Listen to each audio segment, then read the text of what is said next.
Estamos de volta ao último bloco do Antenados na Geral ao vivo para todo o Brasil. A gente está falando muita coisa sobre segurança, brincamos e tudo, falamos sobre a questão de segurança armada para a Secretaria e Tesouraria de Igreja, mas existem casos hoje, no Brasil nós já passamos por isso ano passado, infelizmente aconteceu isso com a Igreja Deus Amor, uma igreja maravilhosa, mas uma criança foi sequestrada, não sabemos por quem, por qual razão, mas em tempos hoje que a gente vê coisas, casos de pedofilia, problemas. A gente tem que entender que a responsabilidade da instituição e do pastor na igreja é muito grande. Imagine você, igrejas grandes no Rio de Janeiro hoje, não sei, o pastor pode me falar, trabalho diretamente, mas eu conheço igrejas nesse Brasil que tem culto para crianças com 1.000, 2.000, 600, 100 crianças. Isso para qualquer pessoa mal intencionada ou pedófilo é um prato cheio.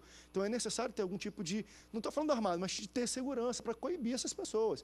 Se um cara desse entra num culto desse com essa intenção e ele vê dois caboclo assim na entrada, ou enfim, diáconos, e ele pensa que é segurança não, ele vai inibir, vai coibir a ação dele. Então, assim, até para esse fim é muito necessário algum tipo de segurança. Então, nós dizíamos aqui em off que o pastor, ele é responsável por tudo que acontece na igreja no seu estatuto. Inclusive, judicialmente, criminalmente, qualquer coisa que acontecer dentro da igreja, ele é que responde. Então, o pastor tem que se cuidar de todas essas coisas. Nós falamos aqui sobre a ambulância. Hoje, quando vou fazer deu mais de 1.000 lá, pessoas, 2.000 na igreja? Ambulância dentro do lugar. Se for aglomeração maior, existem, enfim, né, os números, os fatores que ele tem que buscar. Tem um PM na igreja, irmão, estuda pra gente aí. A gente vai fazer um congresso de 5.000 pessoas. Tem que estar adequadamente no seu devido porque lugar. Porque se der algum problema, é muito para qualquer problema. Brigada de incêndio, né? Brigada de incêndio. Prudência, né?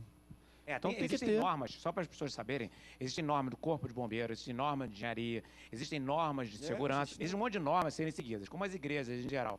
Elas crescem, às vezes, sem essa orientação, porque às vezes falta, e o pastor de boa fé, ele se preocupa tanto com a parte de construir a igreja e não se atém às normas de segurança e às normas administrativas. Mas se acontecer alguma coisa, ele vai ser questionado. Ah, mas eu não sabia, não existe isso. Se morrer alguém decorrente, por exemplo, você dá o exemplo do irmão Humberto, né? Alfredo, desculpa. Do pastor Alfredo, que falou, o cara trocar tiro dentro da igreja, uma pessoa morreu, o pastor vai ser chamado a falar, vai. Esse cara que estava fazendo segurança, ele era habilitado, a ata dele estava em dia, era uma empresa de segurança, ou era apenas um amador, tudo isso vai ser questionado. Se houver um incêndio, não tiver rota de fuga, por que não teve rota de fuga? Estava de acordo com as normas do bombeiro? Não estava. Se não estava, ele vai responder civil criminalmente e pode ser preso. Então, realmente, as grandes igrejas, todas as igrejas, todas, mas as grandes igrejas que são mais afetadas com relação a isso, deve haver um cuidado, chama um especialista, chama um bombeiro, chama o órgão de segurança, chama o pessoal do engenheiro para cuidar desse assunto, para evitar risco. Deixa eu levantar uma bola também. Depende do número de pessoas que estejam no culto. Deixa eu levantar uma bola aqui também. Por muito tempo, e até não tem nada, alguns pastores vieram aqui, e eu, às vezes também, talvez de ignorância minha, já tenha falado alguma coisa nisso, a gente às vezes bate na prefeitura, bate nas pessoas que coordenam, quando, enfim, algumas igrejas vão promover grandes eventos ao ar livre, e eles vetam. E a prefeitura cobra a postura. E cobra não sei o quê. Aí, às vezes, o pessoal vem aqui, eu já dei espaço e bate, mas depois da gente ver, vamos lá, eu não vou tomar nem como igreja, mas, por exemplo, eu vi aquele negócio daquela boate Kiss e tudo mais. Aquilo mudou, foi um divisor de águas para a segurança de qualquer situação no Brasil.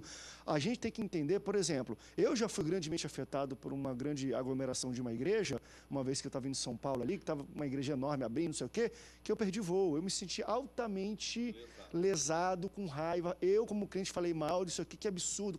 E eu falando, como é que a prefeitura deixa acontecer? Então, nós temos que entender que hoje a nossa sociedade mudou, é organizada, e pastores, você quer fazer coisas que vai afetar trânsito, segurança, você tem que, pastor, se adequar. E se a prefeitura, às vezes, claro que também a gente tem que entender que às vezes é questão política, não vou deixar, mas na maioria das vezes não é. E se ele fala assim, não pode por causa de segurança, não tem momento tudo, não vamos demonizar, não vamos falar mal, porque é necessário.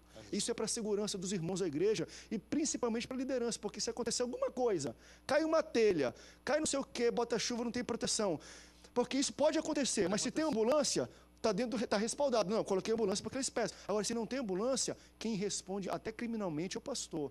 Então, vamos nos resguardar com isso, porque é muito importante.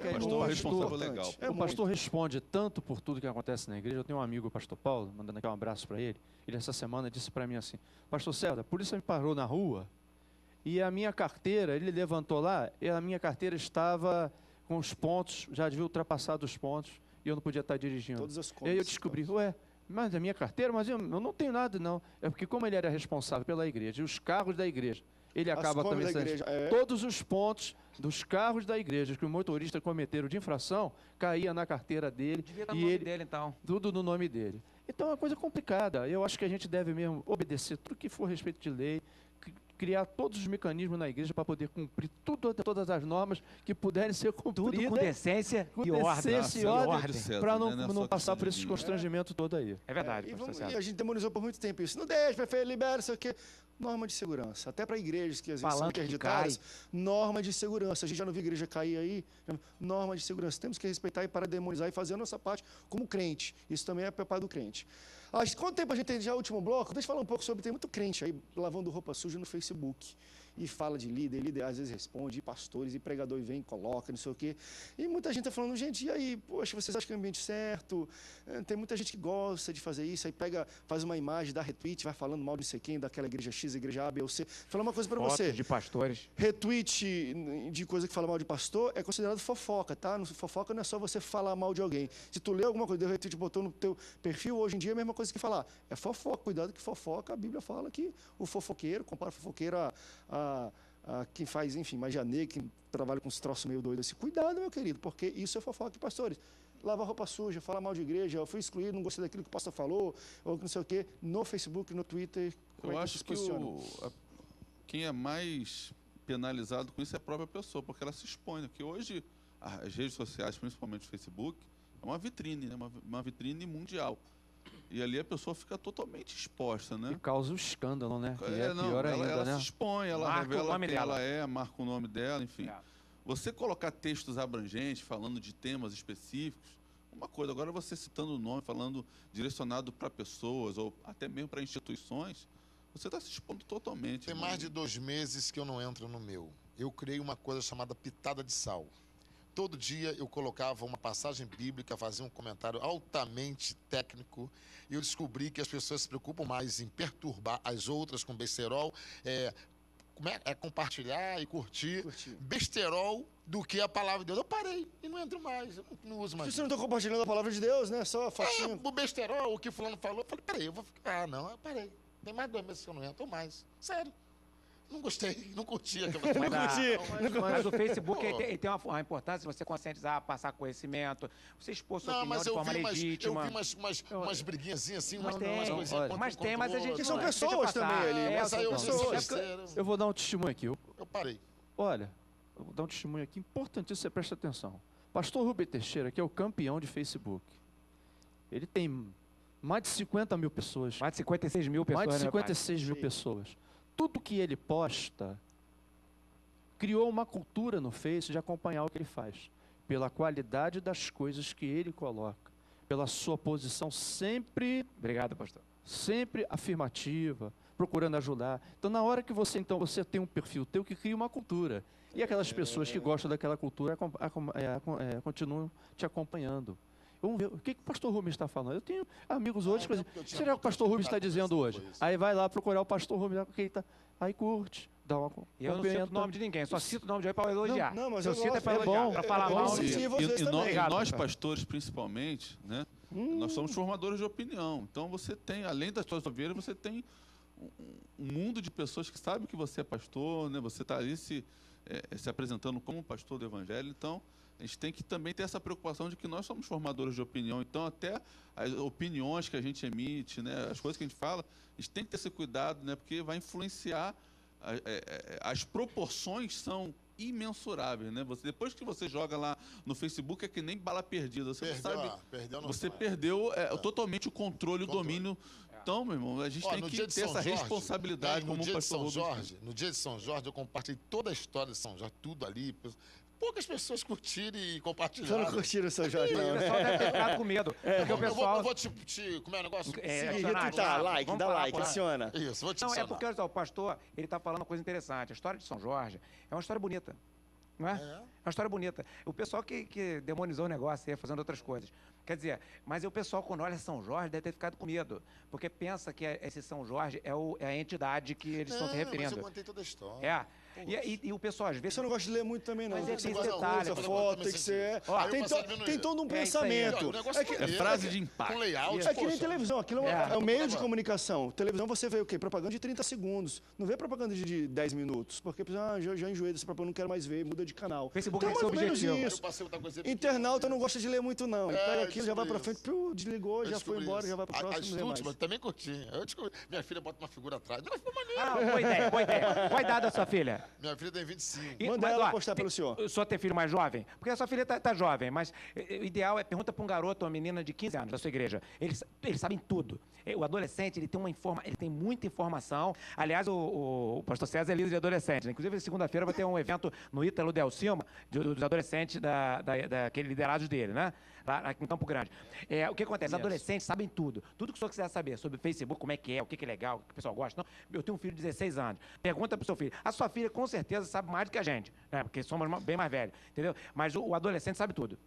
Só pra gente terminar aqui a questão de Facebook, a gente falou, todo mundo ama Facebook. Às vezes as pessoas esquecem, tem que botar também o Face no book. E dar uma lida na Bíblia também, né? Tira o Facebook, bota o Facebook, tem 3 minutos pra terminar. Só levantar uma pergunta aqui interessante. Tinha um rapaz que falou o seguinte: fizemos um congresso de jovens e no final nós tocamos músicas de uma banda famosíssima chamada Coldplay, uma banda de rock famosa, muito boa. Muito boa, a banda é boa. Mas enfim, não sei se pra igreja, né? Eles não são uma banda gospel, mas a juventude gosta e está... E a música que nós tocamos, específica, ela tem uma mensagem muito bonita e boa e promove paz. Há algo de errado em tocar na igreja uma música que não tem, que tem uma boa mensagem, mas que, porém, não é de uma banda evangélica ou de um cantor evangélico? Eu acho que a questão aí não é a música em si, nem a letra. A questão é a fonte, né? É a fonte. Porque